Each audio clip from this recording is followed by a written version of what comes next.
আসসালামু আলাইকুম। আশা করি সকলে ভালো আছেন। আপনারা যেহেতু ভিডিওটি দেখতে এসেছেন, সেহেতু তালিম এবং তারার ব্যাপারে জানেন। ভিডিওটি দেখলে তারা এবং তালিম সম্পর্কে সম্পূর্ণ ঘটনা জানতে পারবেন। তারা ছোটবেলা থেকেই সালাম ভাইয়ের কাছে মানুষ হয়েছে। সালাম ভাই ছোট বোনের মতো দেখেন এবং তারা তালিমকে ভালোবেসেছিল সেটা আপনারা জানেন। আজকে জানাবো তারা এবং তালিমের ফাইনাল আপডেট। তারা এবং তালিমকে নিয়ে নেট দুনিয়ায় অপপ্রচারের অভাব নেই। অনেকে বলতেছেন সালাম ভাই নাকি ইচ্ছে করেই তারার সঙ্গে তালিমের বিয়ে দিচ্ছে না। আবার অনেকে এইরকমও বলতেছেন তারা প্রেগনেন্ট হয়ে গেছে। তাই আজকে তারা এবং তালিমের বিষয়টা ক্লিয়ার করতে এসেছি। তালিম আজকে পুলিশের হাতে গ্রেপ্তার হয়েছে। তাই সালাম ভাই এবং তারার নানি থানায় যাচ্ছে এবং তারা কোনোভাবেই তালিমকে মাপ করতে চাচ্ছে না। তারার নানি কোনোভাবেই তালিমের সঙ্গে তারার বিয়ে দিবে না এবং সালাম ভাই তারাকে কোনোভাবেই ফোর্স করেননি তালিমকে জেল খাটানোর জন্য এবং তালিম পালিয়েছিল, সেখান থেকেই পুলিশ তাকে ধরেছে। সালাম ভাই এবং তালিম তারাকে এক করে দেওয়ার জন্য সর্বোচ্চ চেষ্টা করেছে। সালাম ভাই তালিমের বাসায় এ বিষয়ে আলোচনা করার জন্য গেলে সালাম ভাইকে তালিম এবং তার পরিবার, বিশেষ করে তারার ভাবি, খুব অপমান করে এবং তারাকে টেনে হিঁচড়ে তালিমের বাড়ি থেকে বের করে দেয়। এই তালিমের জন্য একসময় তারা বাড়ি থেকে পালিয়ে গিয়েছিল। আমার মনে হয় তারা ছোট মানুষ, তাই ভুল করেছে। কিন্তু তালিম কিভাবে ভুল করতে পারে আপনারাই বলুন। সালাম ভাই তালিমকে এর আগেও 2 থেকে 3 বার সাবধান করেছে। তারপরেও বদমাশ তালিম অপরাধের মাত্রা বাড়িয়ে দিয়েছে। তালিম বদমাশের মতো বারবার তারাকে মেসেজ করেই যেত। সেজন্য সালাম ভাই কোর্টে তারা এবং তালিমের বিয়ের ব্যবস্থা করেছিল। কিন্তু তালিমের আত্মীয় স্বজন সবাই উপস্থিত হয়েছিল, কিন্তু তালিম উপস্থিত হয়নি।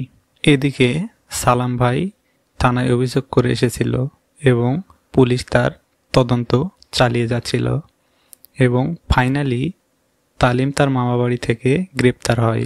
আসলে এই কথাগুলো সালাম ভাই গোপন করে রাখতে পারত, কিন্তু সে গোপন করেনি।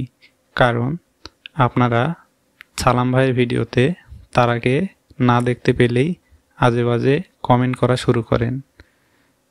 যেমন, তারা কই, তারার কি বিয়ে দিয়েছেন নাকি, তারার কি আপনার সঙ্গে ঝগড়া হয়েছে। তাই সালাম ভাই তারা এবং তালিমের ব্যাপারে একের পর এক আপডেট দিয়েই যাচ্ছেন। তারা এবং তালিমের সম্পর্কে জানার পরও সালাম ভাই এবং শম্পা 10 দিনের মতো ওয়েট করেন সত্যি কি তালিম তারাকে ঘরে তুলবে কি না। শেষ পর্যন্ত তারাকে তালিম ঘরে তুলে না। সালাম ভাই তারাকে তালিমের ঘরে উঠিয়ে দিতে গেলে তালিম একটা সিনেমার ডায়লগ দিয়ে দেন, বলেন, দেহ পাবি তো মন পাবি না। সালাম ভাই তারার জন্য অনেক সুন্দর এবং লেখাপড়া করা ছেলে দেখেন, কিন্তু তারা সেই ছেলেকে বাদ দিয়ে তালিমের সঙ্গে বারবার প্রেমে জড়িয়ে পড়েন। সালাম ভাই তারার জন্য প্রতি মাসে 30 থেকে 40 হাজার টাকা খরচ করেন এবং তারার ভবিষ্যতের জন্য প্রায় 30 লাখ টাকা ব্যাংকে রেখেছেন। টাকাটা এখনও সালাম ভাইয়ের অ্যাকাউন্টে আছে, তারার নামে এখনও দেয়নি।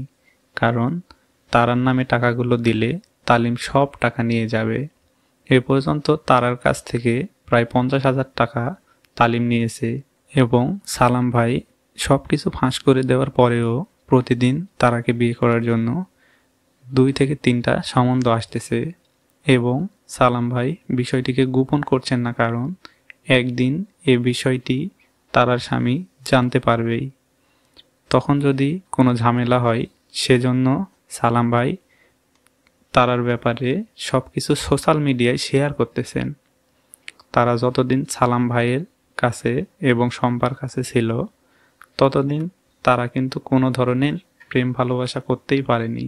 তারা যখনই নানি বাড়িতে চলে যায়, তখন থেকেই তারা একটু খারাপ হয়ে যায়।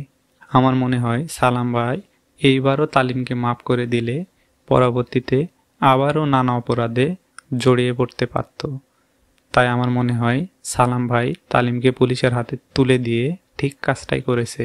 আপনারা কি মনে করেন সালাম ভাইয়ের কাজটি কি ঠিক হয়েছে? কমেন্ট করে জানিয়ে দিন এবং এইরকম তথ্য পেতে আমাদের চ্যানেলটি অবশ্যই সাবস্ক্রাইব করুন এবং এই ভিডিওটিতে একটি লাইক দিন। আপনার সুস্বাস্থ্য কামনা করে ভিডিওটি এখানে শেষ করছি। আল্লাহ হাফেজ।